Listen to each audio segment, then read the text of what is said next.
आता इथे एक मला गंमत करायची आहे तुमच्यासोबत की हे गाणं तू गायचंयस आणि त्या गाण्यावरती परफॉर्म तू करायचंय, खुर्चीवर बसून परफॉर्म करायचंय तुला.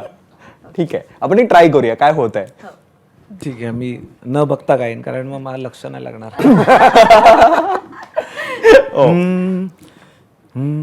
केसात गजरा हो, पोरीच्या खळी गालावर हो, हसून बघते लपून बघते इशारा देऊन हो, रूप मोगऱ्याचे लाजणे मैने वाणी हो, करते घायाळ जीवाला पागल बेजार करते हो, हो हरणीचा डौल तिच्या चालीत हो, लाखाच साज तिच्या न्याराच हो, कामिनी मोहिनी साजणी येना.